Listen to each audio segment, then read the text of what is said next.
Through the years, we've noticed a vast change in the way food is produced, marketed, and consumed. In the early 20th century, many people had gardens and ate produce from their local farmers. Being physically active in conjunction with healthy eating, many were in shape and full of energy.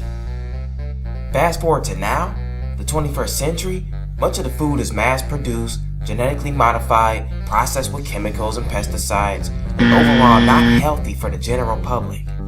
Yet many people are still quick to pop some chips and Coke into their mouth. When indulging in such low nutritional value food, many are sitting on the couch watching their favorite shows on TV. Well, you know what they say, you are what you eat. And that law applies mentally and physically. We've become food and television zombies.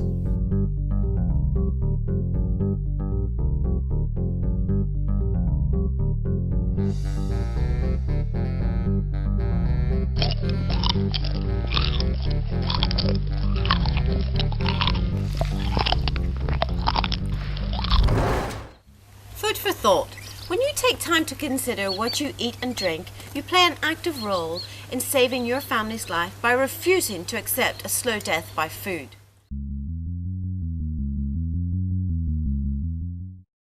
When we think of a food and television zombie, what do we think of? A couch potato? A slouch?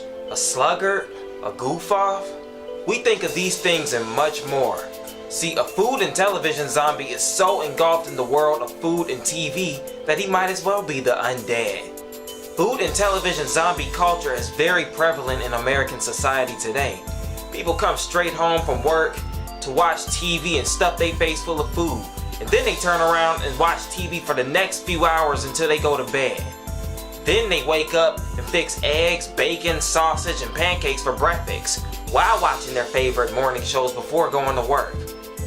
Turning around to repeat the same cycle all over again. Sounds like the life, don't it?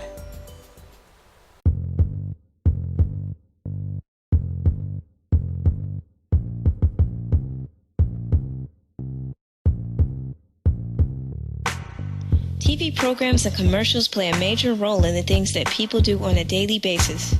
When people watch TV, their minds process that information on a subconscious level. Subliminal messages prepare your mind for the very open messages. This process of mental programming makes you relaxed enough so that when a commercial openly promotes KFC over a home-cooked chicken meal, you just laugh and agree.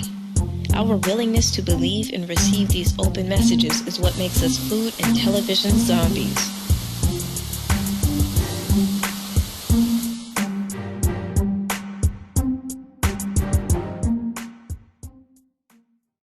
I remember what it was like as a child coming home from school. The very first thing I did if I didn't have any homework was run to the family pantry, grab some Oreos, peanut butter cookies, chips, and Kool-Aid, and then I plop my behind on the couch. Many don't understand the impact such a lifestyle can have on young children. Child obesity, although I didn't suffer with it, is becoming a normal thing. Why?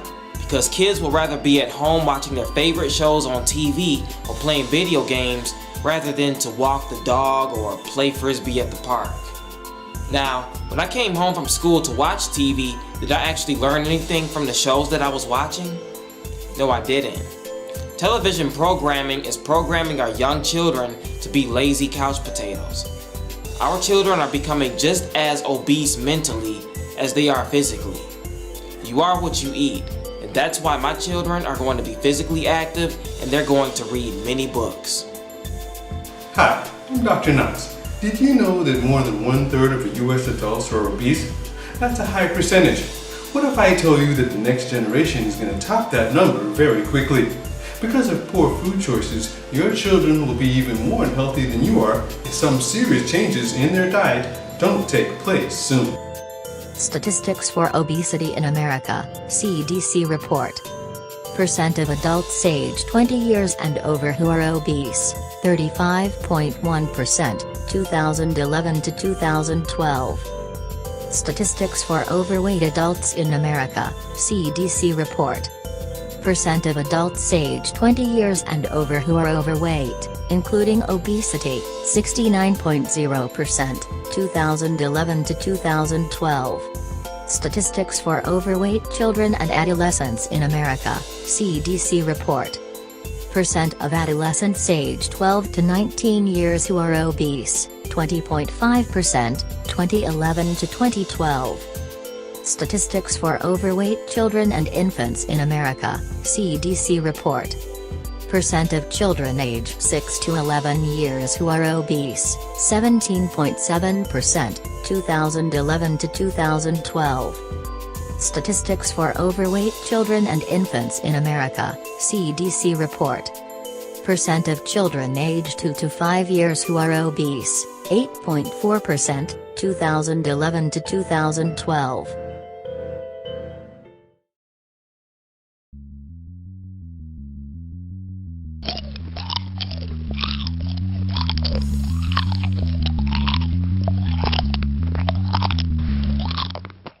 Another food for thought moment. Would you willingly go and purchase a bottle of monosodium glutamate to sprinkle over your food?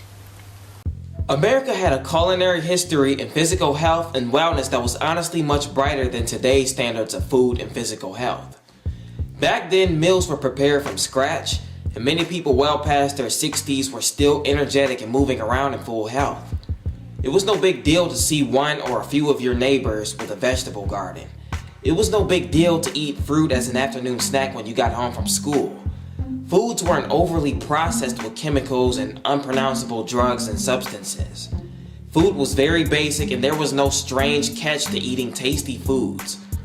All of that changed when the 1900s came. Every decade, there was a new junk food item being added to society's menu of garbage to eat.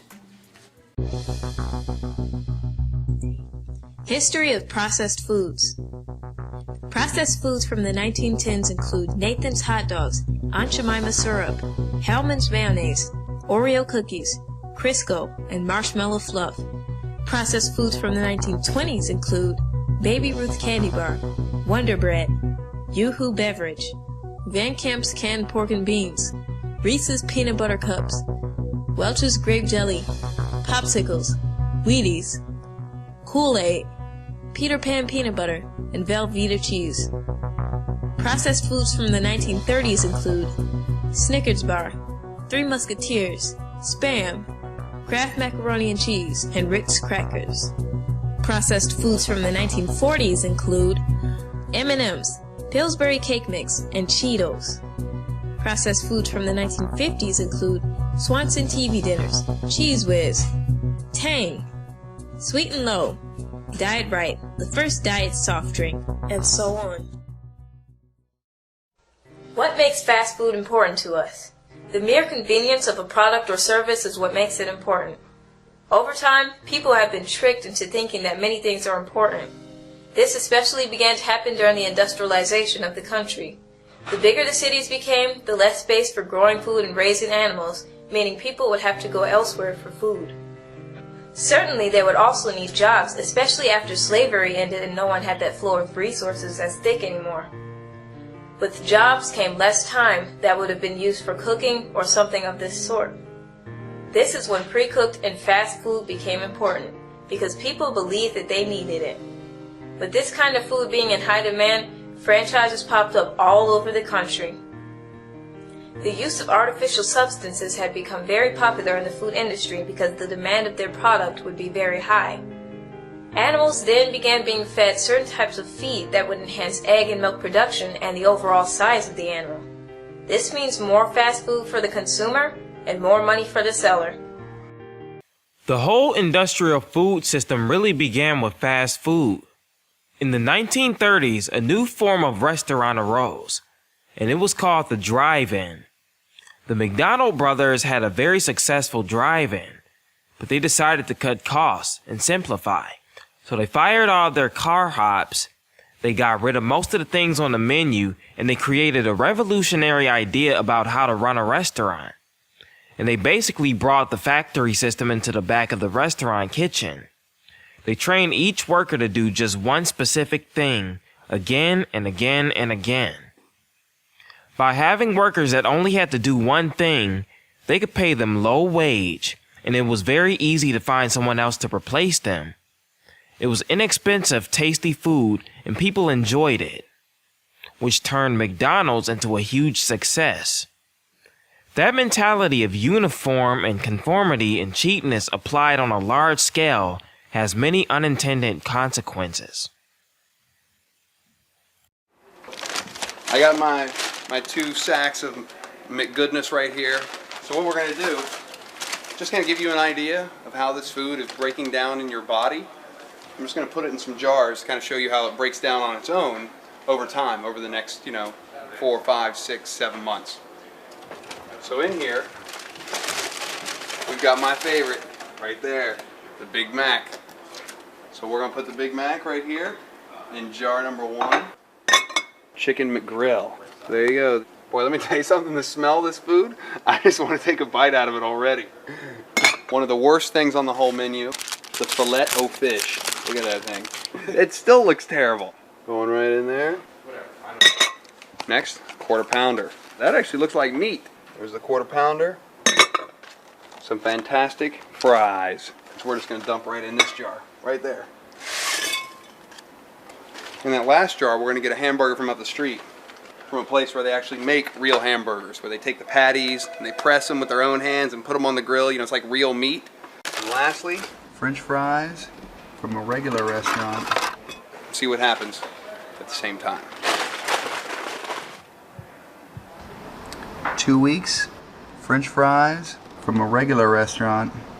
2 weeks, French fries from a McDonald's restaurant.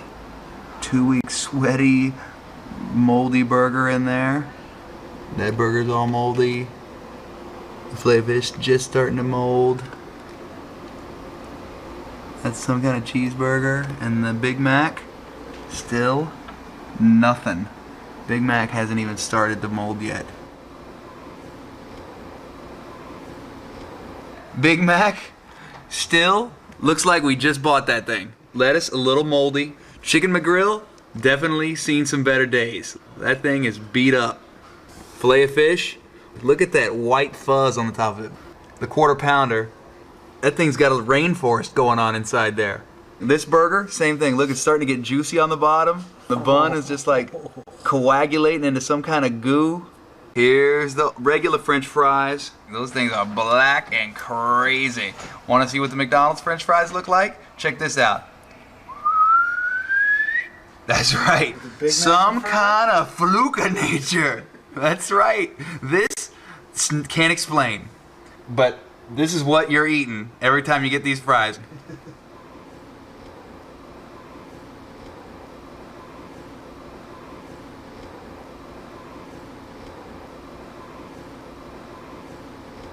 Ooh, that's the Big Mac. That looks good, doesn't it? Look at this. Oh, the chicken McGrill looks fantastic. Oh, that's so yummy. Look at the filet of fish. That's very impressive. Quarter pounder, really coming to the end of the road. And are you ready for the French fries? You ready? That's right. Look at that, folks. Why are these not breaking down? That's a really good question. And you have to ask yourself, wow, what's that doing in my stomach then?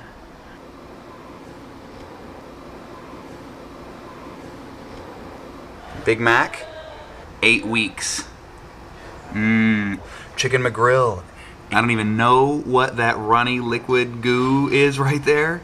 Now we move on to the delicious filet of fish. What do we got? 8 weeks. Mossy goodness. Look at that fuzzy little sandwich. Here's the quarter pounder with cheese and a little sweat box that's happening there. Look at that. Looks like the ice age is set in on our quarter pounder with cheese. McDonald's French fries. It's now been 2 months, and look what's happening here. That's right. Still nothing.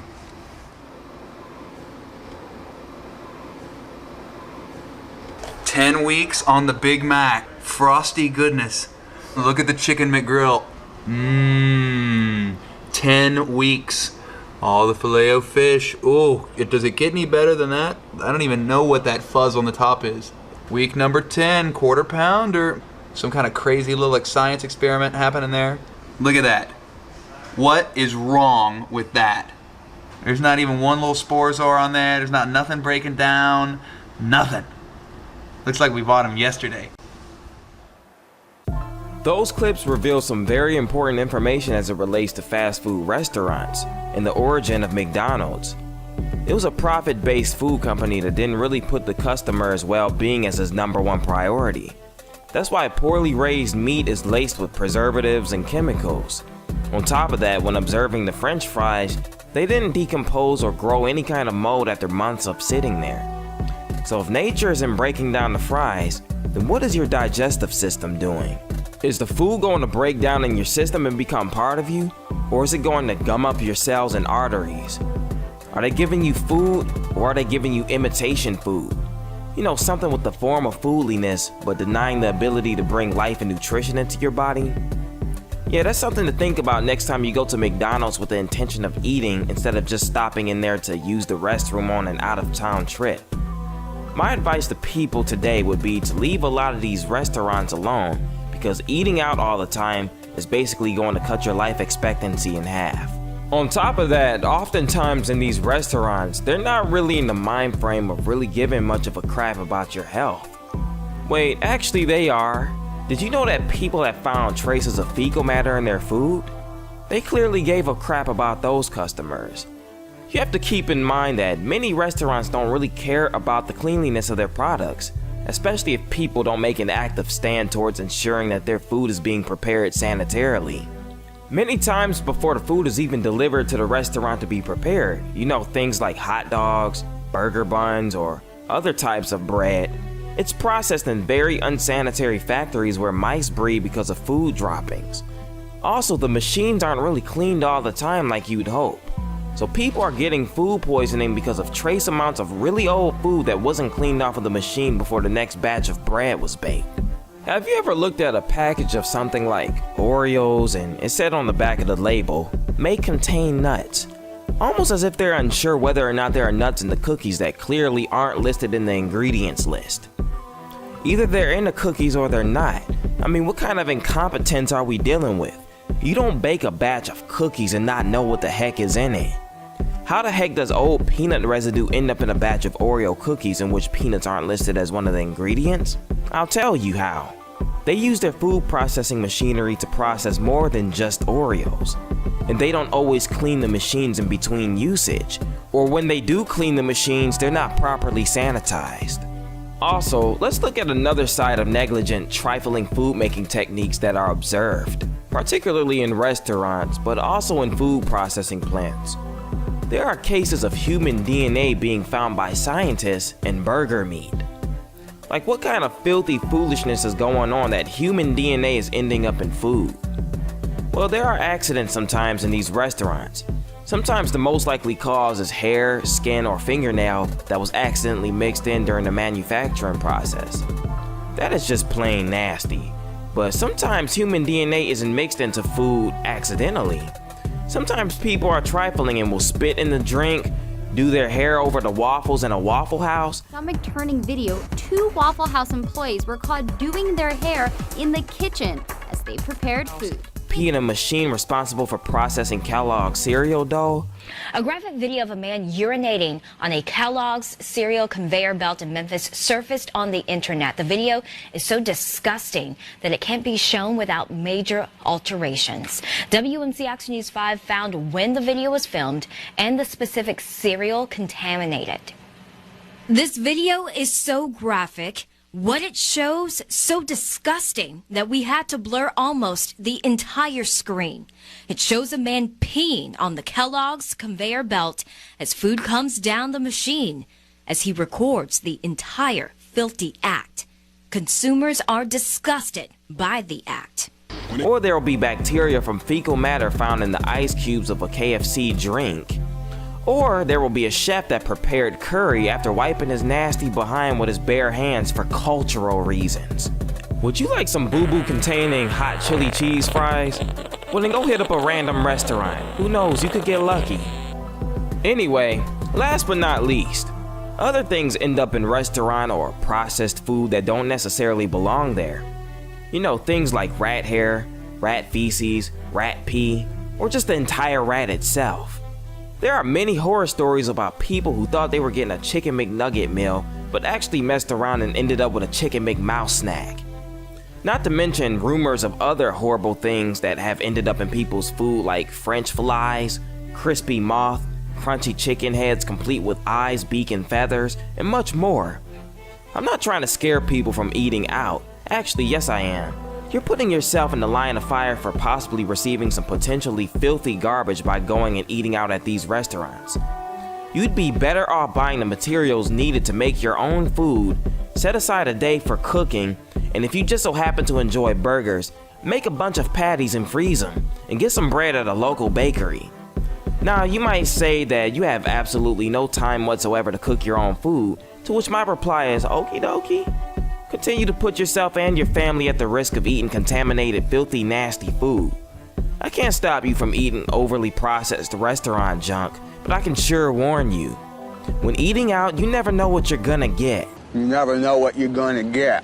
No, no, no, no.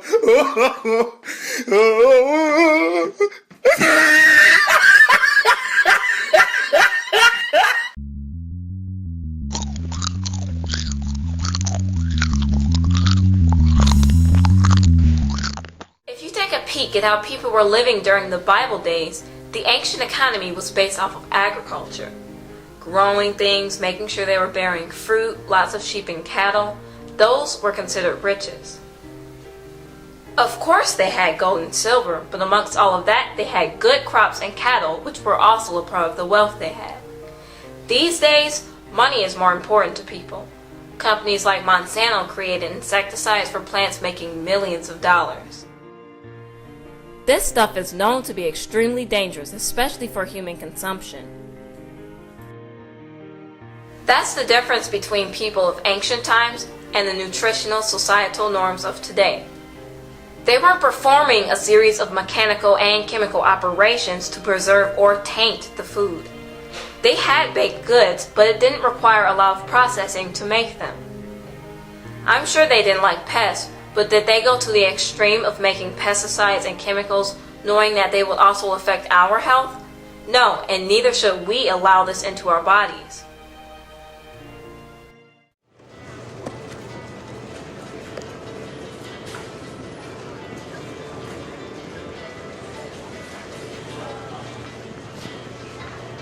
Excuse me, please. Thank you. Toast of pastry, cornstarch, soy lecithin, potassium bromate. Potassium bromate? This supermarket is trying to kill us! You! Potassium bromate, do you know what that is?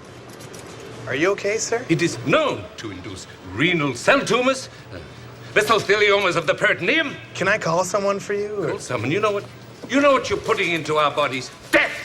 Delicious strawberry flavored death! Okay, I'm calling security. Yes!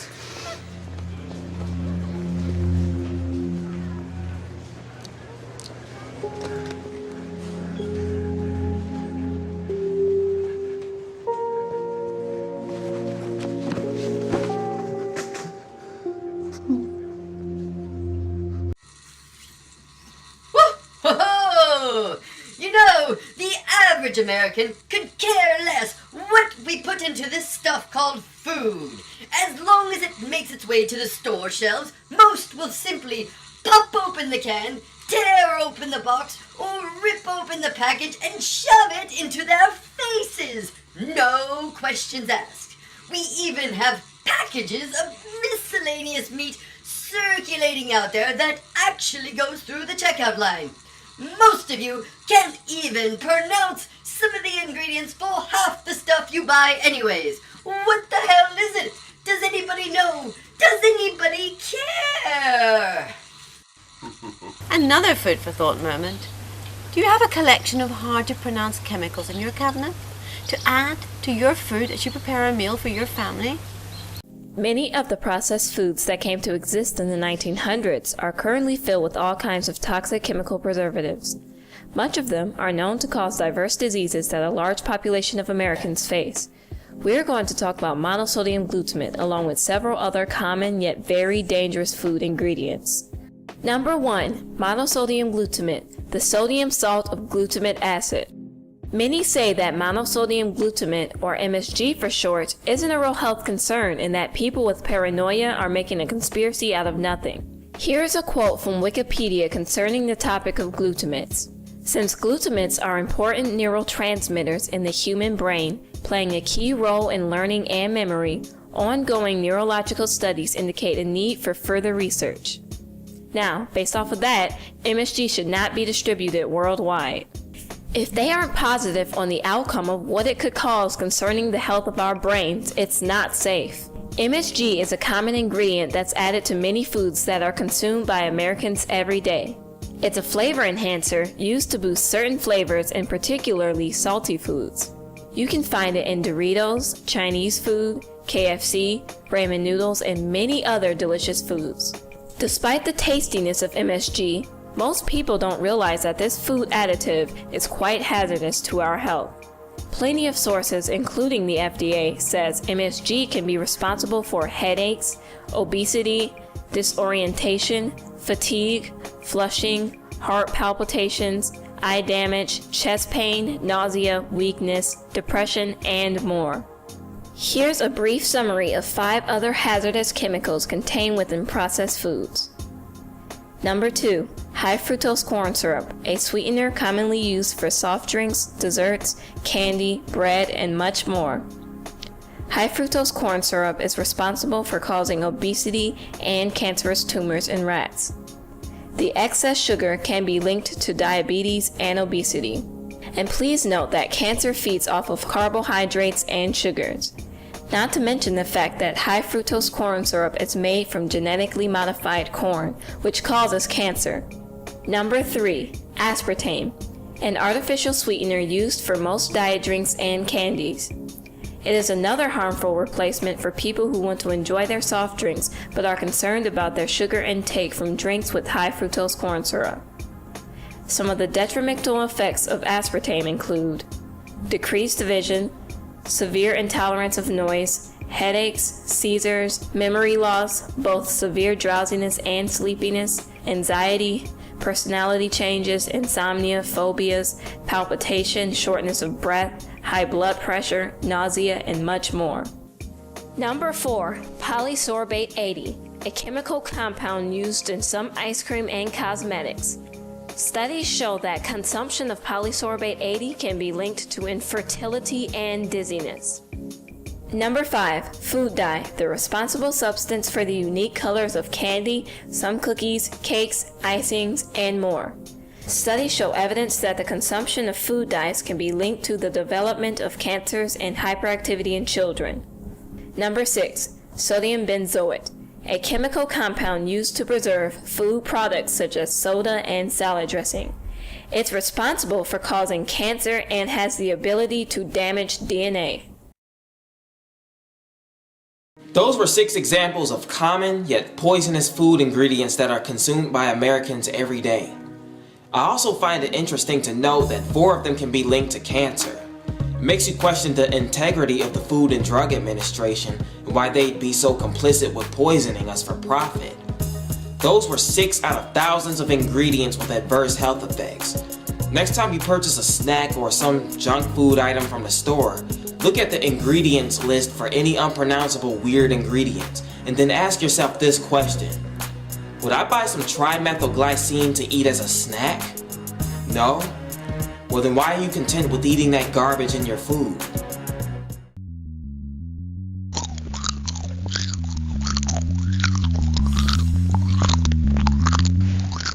It was already stated earlier in this documentary film that food and television zombie culture is very prevalent in American society today. People love television, and I'm not gonna knock anyone for enjoying TV. It's entertaining. Look, I used to spend a whole lot of time watching TV when I was younger. I loved my movies and my sitcoms and all that stuff just like all you do. But some people go overboard with it, just like they do with other things that should be done in moderation. Whether it be consuming food, playing too many video games, hanging out too much with friends, texting all day, etc. And just like all the things that I mentioned, people consume television like a drug. So much so that companies have found that they can make a killing by advertising TV ads or commercials.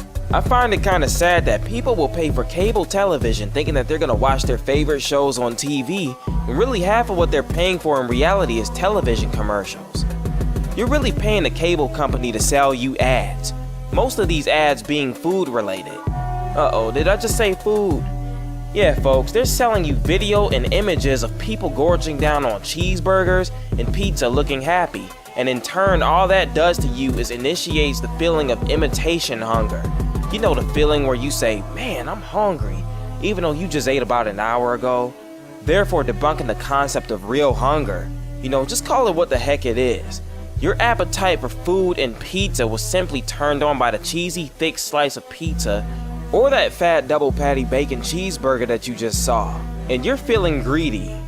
Don't worry, we've all been there at some point in our life. They promote ads on cable television on a regular basis because they want you to spend your money on their restaurants, or at their malls, or on their gadgets, or their clothes, or their shoes, or their jewelry, or their makeup, or their candy, etc. You are what you eat, mentally and physically. So if you're mentally eating commercials that are telling you to be a consumer of junk food, then you're going to be a consumer of junk food. You aren't you when you're hungry. You ever see those Snickers bar commercials that portray someone playing an overbearing role as someone who isn't really themselves when they're hungry? Then they receive a Snickers bar and then they transform into who they're actually supposed to be. But let's be real here. They promote that stuff on TV because it's funny or whatever, but there's actually some truth to that statement, other than the fact that it doesn't apply to some overly processed chocolate bars with absolutely no nutritional value in them. See, in the Garden of Eden, Adam and Eve ate plants and herbs, and they were very healthy. That's really what the human body was designed to eat. Vegetation and plants have life in them. And a diet composed of live plants, fruits, and herbs will better your life and put your cells on the path to full health, therefore transforming you into the real you, the version of yourself that cannot exist when you're living off of saturated fats and calories, which fuels cancer cells and causes other diseases. Anyway, back to the discussion on TV. There's an article on CNN.com that basically condemns television as being responsible for raising the risk of health problems and dying young. The artificial light on the television has been described to disrupt sleep patterns, and many argue that poor sleep can even undo some of the benefits of a healthy diet and exercise routine. Also, poor choices in food, basically high calorie and fat intake in conjunction with fusing your skin to the fabric of the couch while watching TV basically makes it so that you're literally sitting on junk food that you've stored in your body. It's no different than throwing clutter all over your house. It gets hard to move around with all that mess sitting there in the path or inside of your body. At least when you're athletic and consume junk food, you're able to burn a lot of those calories and junk out of your system. But sitting on the couch all day makes it so that you're collecting more calories than you're burning. Also, check this out. Our kids come home from school and watch TV, and you think that's perfectly fine. Yet your child is having a hard time in school and having a hard time using common sense. Maybe because of the fact that many of these ignorant TV shows are promoting foolishness and lawlessness for the eyes of your children to gaze at. Basically working together with MSG and other brain-altering chemicals to turn the minds of our kids into mush by the time they're teenagers. There are children who can barely read or construct a basic sentence, yet they know all of their favorite episodes of Dragon Ball Z. There are children out there that grow up to be teenagers and young adults that watch so much TV that they can't even separate reality from it. You know, that are on my level of intellect, they understand what I'm saying, you know, and thank y'all for understanding. And, you know, I'm going to attempt to go Super Saiyan on film, and I'm going to upload it to YouTube. This is my first attempt. Now I'm believing, and I'm going to create that energy and channel through my mind. Now, I might not turn full Super Saiyan, I might turn full Super Saiyan, or you might just see a glimpse of it, of that power. But, you know, this is my first attempt. I'm gonna turn the music on. Super Saiyan 3 Goku theme. This is it. Alright.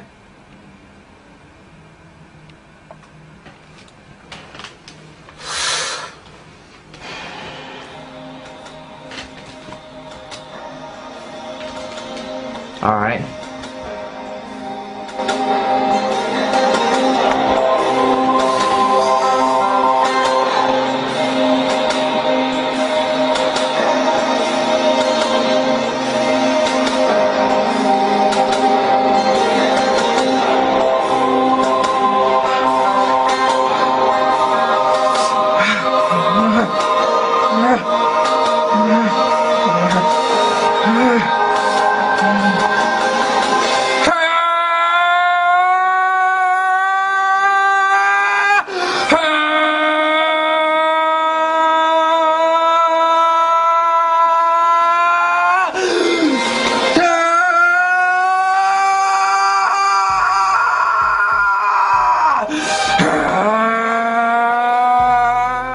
Your children alone should be enough motivation to put the TV remote down for a little while.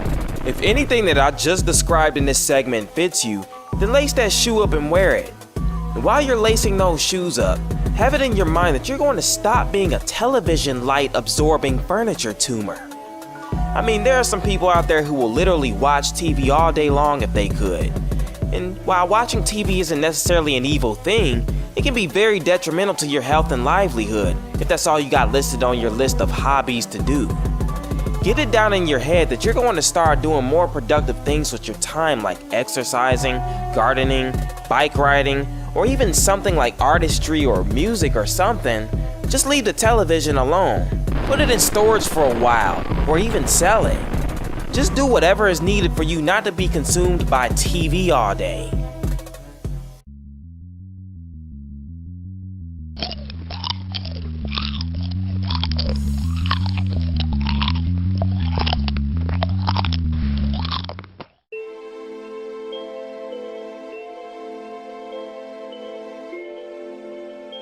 Believe it or not, a lot of the problems associated with the bad health that many Americans, African Americans in particular, have would be perfectly avoided if they ate according to biblical standards.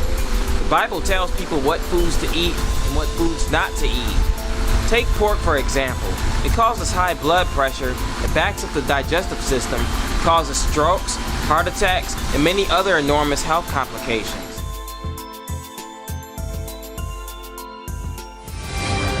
Only on Fox, at this time of year, we hear how important hand washing is to prevent the spread of the cold and flu. Tonight, you'll learn how hand washing could prevent a scary brain condition.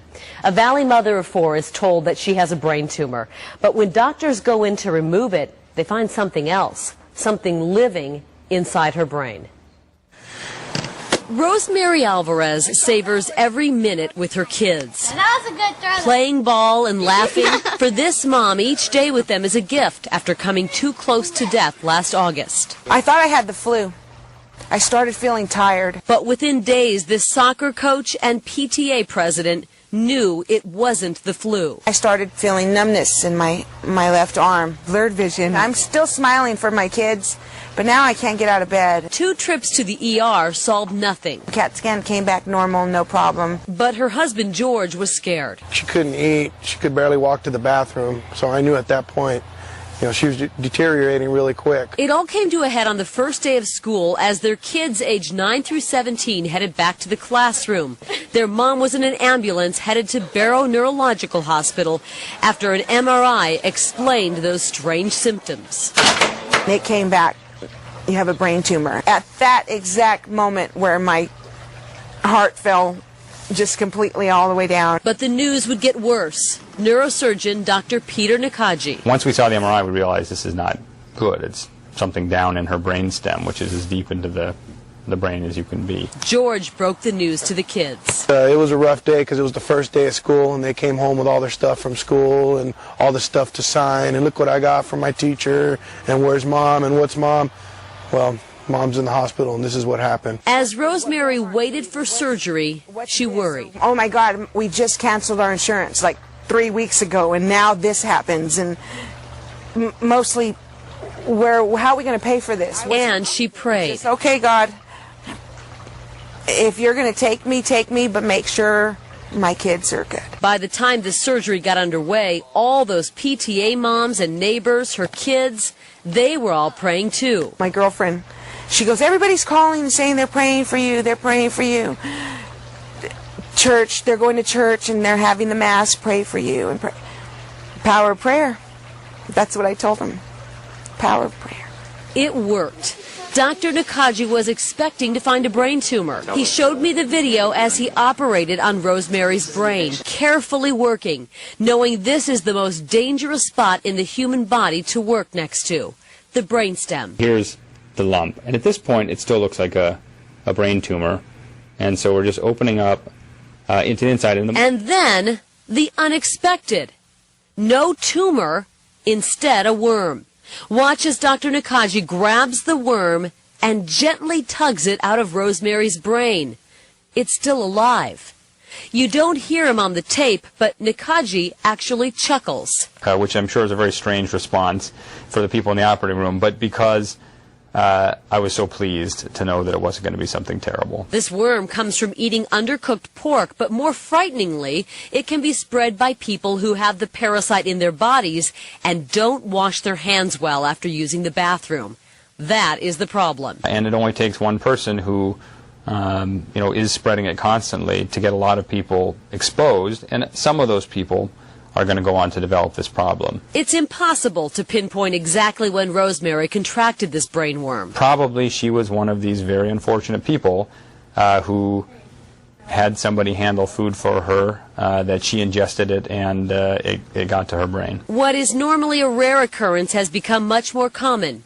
Dr. Nakaji has removed 5 of them in the past few months, and other doctors at Barrow, they're seeing more of them too. I think it could be a fluke, but it does concern me that if we see more and more cases, as one person is infected and starts to spread these, it spreads it to other people who become infected, and then they spread it, so that more people are at least at risk. Meantime, George and Rosemary are stunned, relieved, and a bit creeped out by it all. It could have ate holes in her brain like a apple. This whole part of my head, from here to here, it's numb. I just learned to live with it. Rosemary shows off the scars. I had to learn to walk, to balance. But Rosemary says the most important thing she learned is how to really live. I was so busy in life with everything else, and sometimes telling my kid, okay, I'll be right there, or hold on, and no, I can't right now, or no, I'm coming, I'll be right there. I'm not going to miss a moment that we tell me what's on your mind. It strengthened us again because we almost lost everything. Everything fell apart. When she was gone, everything fell apart, and my kids saw how important their mother was in the house, because even they were, starting to take Mom for granted, and we pulled her out of the whole system, and everything just crumbled. They hope everyone learns something from this story so no one else has to go through what Rosemary did. Wash your hands. Yeah, that's a pretty simple one. That is how you can prevent this. First of all, don't eat raw or undercooked pork. Wash your hands with soap and water after using the bathroom every time, and especially before handling food. And when you travel to developing countries, be careful to eat in sanitary restaurants. It is one of the main building blocks of the diet of many African Americans, along with shrimp, catfish, crab, lobster, and much more. The Bible says that all these things are unclean to the body, and that you're defiling yourself by consuming them. Maybe when the Most High said that, he was alluding to the numerous health problems associated with the consumption of such meats.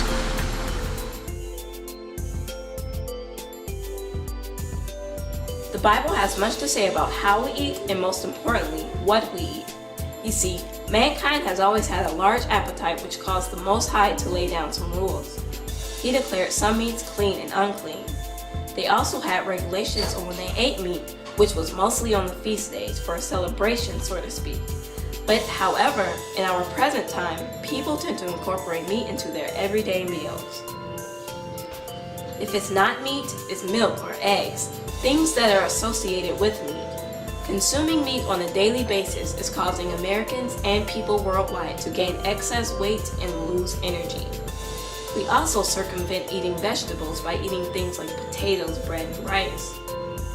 Unfortunately, eating as much meat and carbs as we do minimize the energy we should have.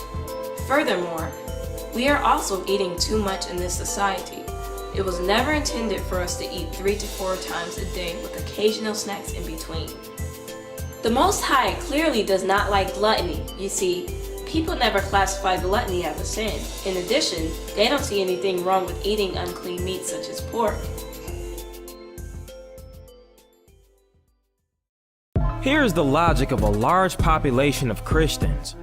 Many will say that drinking wine is a sin, but that pork has been made into a clean item. So you're telling me that throughout the ages, the Most High God of heaven told his people that drinking wine was permissible, but condemned the act of eating pork and other unclean foods as an abomination. Then on the flip side, waited until about 2,000 years ago to say, oh wait, never mind people, I hate wine now, but pork chops are awesome. Just gorge yourselves until your nose bleeds and you die of a heart attack. You have Christians out there that will look at you like you're crazy and call you some type of wicked sinner for consuming wine, but then will turn around and eat pork, shrimp, catfish, lobster, crab, etc. It has been proven that certain wines are actually very good for your health, reducing high blood pressure and much more. But all of the animals that I just named are responsible for the fact that there are way too many people in the hospital that don't have to be.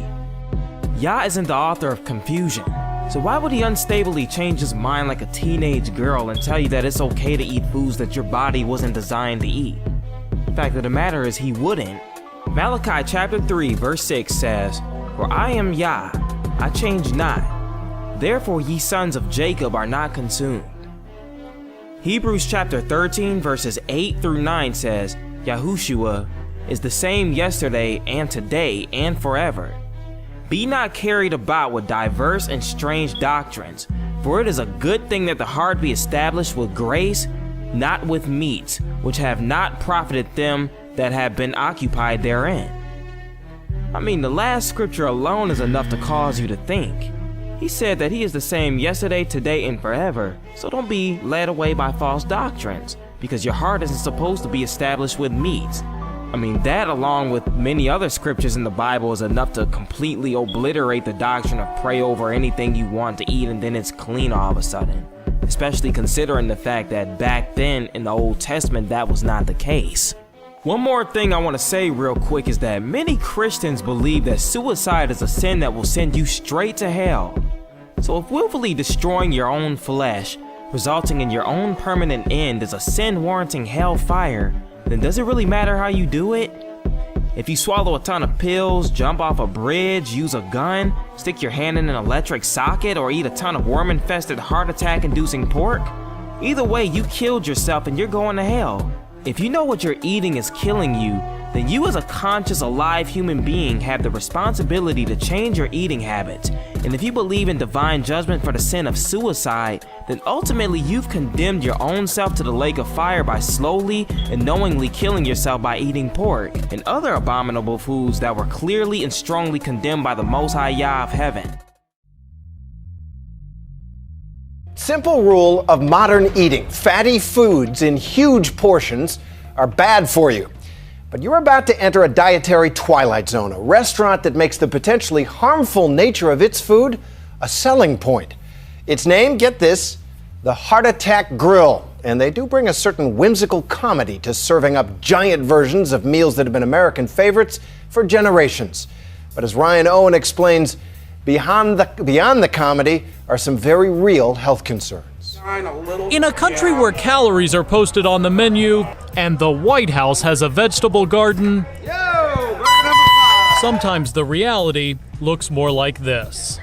This monument to greasy gluttony is called the Heart Attack Grill. PBR. It's a sort of hospital-themed Hooters located in Chandler, Arizona, a suburb of Phoenix.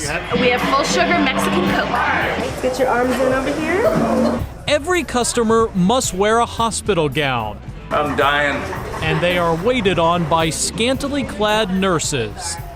Still, it's what's on the menu that gets most of the attention. The single, double, triple, or quadruple bypass burger. Oh, and they do have fries called flatliner fries, fried in lard, and those are unlimited. To wash it all down, how about a butterfat shake? The restaurant has become a bit of a national sensation. I'm up another few inches. Who in no small part thanks to this very big man, Blair River. the so-called spokesmodel of the Heart Attack Grill, featured in a series of tongue-in-cheek commercials that have gone viral. I'm at 570 pounds, 6'8", yeah, so. We met Blair in January. Back then, he told us one of the perks of the job is eating free. Anyone who is over 350 pounds doesn't have to pay. I'm big, you know what I mean? And so why not? But I don't eat here every day, so why not have fun with it and go with it as long as I can? Sadly, we now know how long that was. Blair died last week at the age of 29. His family says the cause of death was pneumonia. The CDC says every year, 112,000 deaths can be linked to obesity.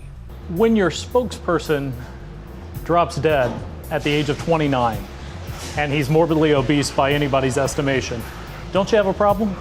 Absolutely. Who wouldn't? John Basso owns the Heart Attack Grill. As part of the act, he dresses up like a doctor. Every single person cared about Blair. Had he have been thinner, he most probably would have survived that pneumonia.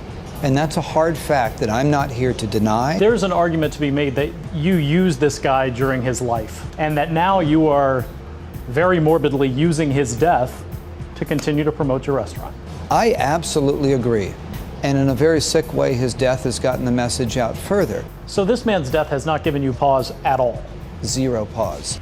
For a man who is making an awful lot of money serving up artery-clogging burgers, Basso has a most unusual justification that America needs shock therapy to cure its obesity epidemic. He says he tried other messages. He once owned a chain of Jenny Craig weight loss centers and several personal training studios. I hope that every single person out there comes in and buys a hamburger and a t-shirt from me. But you know what? I am saying loudly and as clearly as any business in America can, this is dangerous. Oh, he's using it as a marketing tool. I mean, the word that just leaps to mind is hypocrisy. You won't be surprised to hear real nutritionists take issue with this fake doctor and argue he's laughing all the way to the bank. I think there are real ethical issues in what he's doing. If he believed that diet had nothing to do with health and was selling those foods, then at least you could think, well, okay, he's misinformed. But he knows what he's doing. He's deliberately trying to get people to eat more than they need. Blair, you say, was also your friend in addition to working with you. I loved working with him. Do you have a conscience at all? My conscience is simply this. What would Blair, hovering above me, want me to do right now? And Blair would say this, put back on the stethoscope. Let's keep being the doctor that everyone loves to hate, because that really gets the message out. To keep delivering that message, a week after Blair's untimely death, the Heart Attack Grill has another spokesmodel. Here you go. Ernie Hart. Yes, that's his real last name. And yes, he is chowing down on a quadruple bypass. Even though my cardiologist and my wife tell me not to come, and after surviving a coma and multiple heart surgeries, I still come. I enjoy the burgers. Ernie was actually the spokesperson before Blair, but had to take a few months off after open heart surgery. From baby, that's the taste that's worth dying for. Now Blair is dead, and Ernie's back. The fact that you stuffed him full of burgers for free as often as he wanted, what share of the responsibility do you have for his death? The equal share with anybody who provided junk food to anybody. Aren't you glorifying obesity, which obviously kills? Absolutely. I think it would be immoral to stop at this point. Explain that to me. We're past the point of no return at the Heart Attack Grill. We have blood on our hands at this point. The doctor is taking his act on the road, opening a second restaurant in Dallas this summer to spread his morbid message to an even bigger audience. I'm Ryan Owens for Nightline in Chandler, Arizona. People seem to view common addictions such as drinking and smoking more atrocious. But what about gluttony? Overeating is the same. It causes you to gain excess weight, which affects the way you operate. But don't get me wrong, both are condemned in the Bible. You just have to put into consideration that overeating can be an addiction and is a sin. You see, the Most High has blessed us with foods that are nutritious and appetizing. Do yourself a favor and eat them in appropriate quantities. Be not a man given into appetite.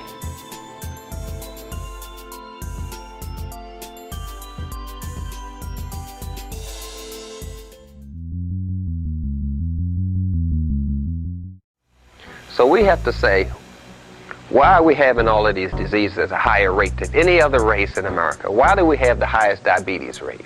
Why is this? Why do we have the highest high blood pressure rate? Why are we going blind at the highest rate of any other race? What's going on here? You say, well, maybe it has something to do with junk food. Just maybe. We don't know for sure. I'm just taking you down this trail. Just say, you don't know, I don't know, so let's make an investigation. It took a lot of science to build some pyramids. It wasn't just art, it was science. So let's just be scientific like our ancestors. Say, okay, I'm going to wake up in the morning and I'm going to cook an unborn chicken, and I'm going to eat a chicken fetus, what you call an egg. Then I'm going to get 4 slices of a pig's ass, what you call bacon. Now you're eating pig's ass and a dead chicken fetus for breakfast. But all this makes sense to you. All of this makes sense. Now you say, well, I gotta fry this stuff. I mean, really, you know, I gotta fry this bacon, I gotta fry these eggs, I gotta fry this stuff. So you're getting down to some basic little fundamental research. And you say, well, if I fry it and if I have some hash browns and the potatoes are made out of water, and I learned in school that water and oil don't mix. So what happens when you mix water with oil and put it in your body? The body says, well, I'm either going to digest the oil or I'm going to digest the water, but I'm not going to do both of them. So the body heats up, tries to break down this oil, which it cannot break down because the oil was made at a temperature of 212 degrees Fahrenheit, and your body temperature is only at 98.6, so your body can't break down the oil, so it just gums up your cells, make them stick together.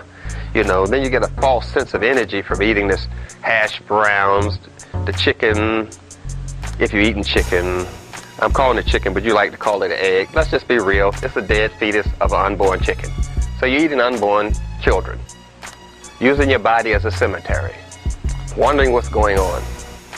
So you say, well, maybe my ancestors ate this stuff. So you look around and you look at the pictures, say, no, I don't see any pictures with this. A glass of milk.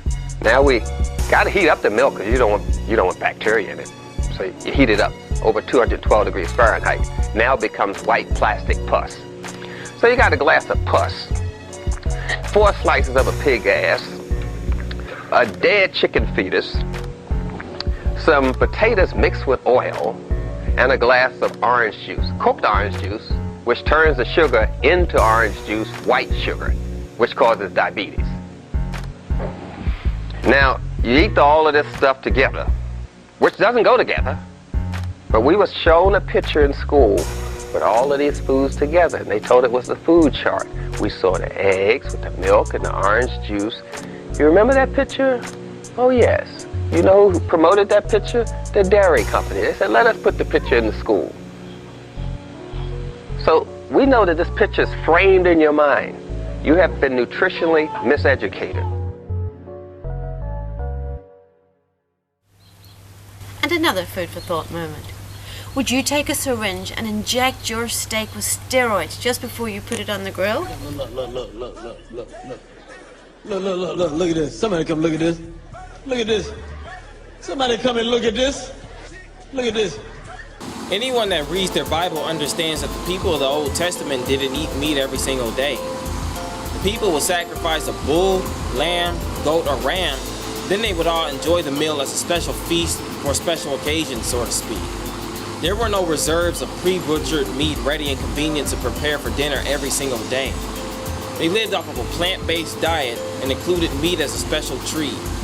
A significantly large percentage of people eat pork bacon or sausage for breakfast, then they'll eat a sub or meat sandwich for lunch, then they'll eat a steak or pork chop for dinner. This everyday meat consumerism mentality is one of the reasons why we're so sluggish and in such low health. People spend a good portion of their day eating, and in modern times, a good percentage of the food that we eat isn't in its natural state. You may know that the food isn't healthy, but you continue to eat it. For example, people that eat pork usually knows that it causes high blood pressure and other health issues. They may also know the danger of ingesting pork worms, but they eat it anyway. What they don't realize is that this animal was never classified as a food in the first place. It is clearly stated in the Bible that swine is an abomination and is not to be eaten. There are many cultures that don't eat pork and even practice the dietary laws. And believe it or not, they're a lot healthier than the average American. Heart disease, sugar diabetes, and obesity, and other food-related illnesses is a major problem in the U.S. And the Black community ranks high in this group. Due to lack of proper nutrition and just not having healthy food. Education is key to overcoming all health-related obstacles. Starting at an early age will set the stage for healthy eating habits. Without proper education, you can't expect children to know what is or isn't good for them. Most people often say that the biblical law was done away with, and that gives us a free-for-all to eat whatever the heck we want, and that just isn't true. People often cite the claim that the Most High told Peter in the New Testament to rise, kill, and eat, after Peter had a vision of unclean food being presented to him on a mat. But if you look at the situation in the context of the story, Peter was preparing to meet with a Gentile Roman centurion, and the Most High was using a vision to tell Peter to call no man common or unclean. That wasn't a message from the Most High saying eat whatever you want. And if you want to believe that, then why do you get so offended at people eating dogs and cats in China? Why are you so grossed out at the thought of eating mice? Technically, you are what you eat. So mice being herbivores will be considered much more clean than the pig. See, now the pig will eat just about anything, including its own offspring, feces, other animals, decomposed vegetation, and other horrible things. We are supposed to stick to the dietary laws. And if we were to do that, our trips to the hospital will decrease 100-fold.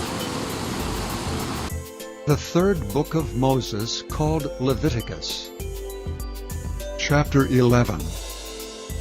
And the Lord spake unto Moses and to Aaron, saying unto them, Speak unto the children of Israel, saying, These are the beasts which ye shall eat among all the beasts that are on the earth.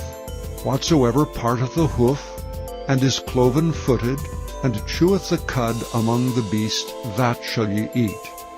Nevertheless, these shall ye not eat of them that chew the cud, or of them that divide the hoof. As the camel, because he cheweth the cud, but divideth not the hoof, he is unclean unto you. And the coney, because he cheweth the cud, but divideth not the hoof, he is unclean unto you. And the hare, because he cheweth the cud, but divideth not the hoof, he is unclean unto you.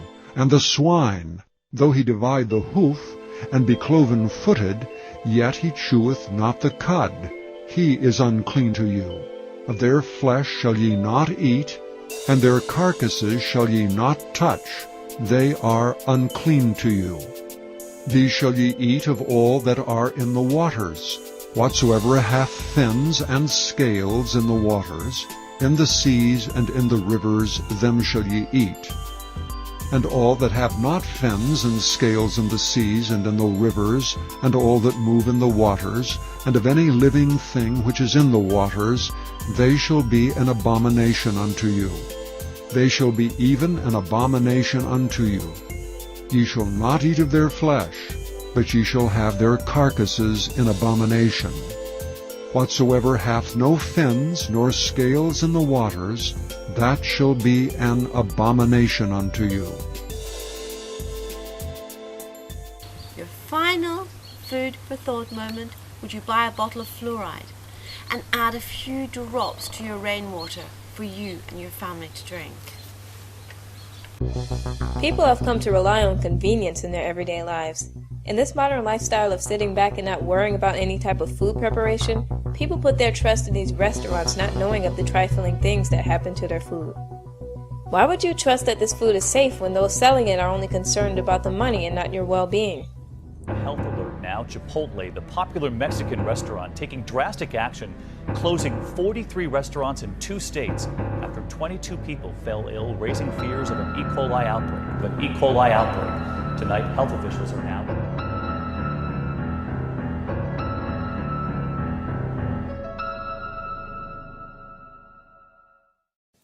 People are only concerned about the convenience of processed food and not their well-being. That's why the food industry is such a booming business, because of the overwhelming desire of convenience that most Americans have, not knowing it's to their own destruction. This food is only being produced in such large quantities because of the fillers and artificial ingredients they contain. These ingredients are chemical concoctions used to make the food taste flavorful, keep it fresh, and increase the overall production size of the food being manufactured. In addition, these ingredients alter the way our brains function, disrupting the function of our taste buds and tricking us into thinking that this processed garbage tastes better. If your taste buds can't tell the difference between a grilled steak and Salisbury steak, then there's definitely something going on. You may not realize it, but every time you go to your microwave to heat up a TV dinner, you are precisely using yourself to define exactly what a food and television zombie is. What is the purpose of a TV dinner? To captivate the convenience-centered minds of lazy people who don't comprehend the importance of quality food. I don't care about my health. As long as I have something to eat while I feed my mind with subliminal garbage from the television, then I'm good. This kind of mindset is setting you up for an early death in your 40s, along with your loved ones. Now think about this. If you look at some of the side effects of certain ingredients of these processed foods, you will see how well this links into the television and human behavior. In the same manner that food in this day and age isn't healthy, TV programs may as well be called mental junk food. Look at some of the programs on TV nowadays, and you will begin to see how they affect the general population. Children who waste time watching TV shows that promote violence and other behaviors often mimic what they watch. Our behavior is greatly influenced by the things that we eat, along with the things that we see. So what do you think? Have you become a food and television zombie? Many people realize all of the crazy things that are going on in the food industry today, and there has been a rise in the buying of organic products within supermarkets and health food stores. Many are starting to understand that you truly are what you eat, as in your body replaces old cells with new cells manufactured from whatever food you're consuming. If it's junk food, then your body's manufacturing low-quality junk cells. If it's healthy alkaline food, then your body is manufacturing healthy young cells that are full of life. The food that you eat is either strengthening disease or fighting it, and bettering your chances at a life full of energy and good health. So do yourself a favor and put down the television remote. Get something healthy to eat and go for a walk, jog, or bike ride. Don't become a food and television zombie. Oh, the world is getting increasingly obese, so we need a new strategy. You might want to rethink that next visit to fast food restaurants. And hey, try getting outside a bit more and put the TV remote down for a while. Hey.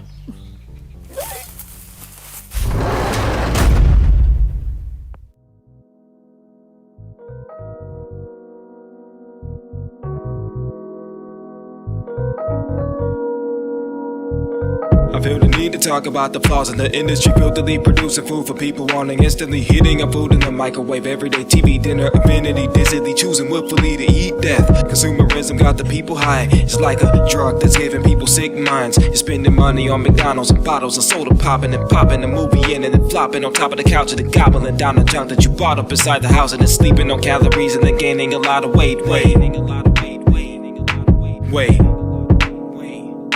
People don't know the way the food is made, the way that it is processed, the mechanical operation that they suppress, cause they don't want it out, their mice are getting up inside the food. The fact that mechanical parts are never clean the way they should, they put in pork and everything, defiling and profaning, tumor having, cattle pus inside the milk, illness containing and gaining a lot of weight from the steroids that they intake, cause they trying to make more money by selling bigger steaks.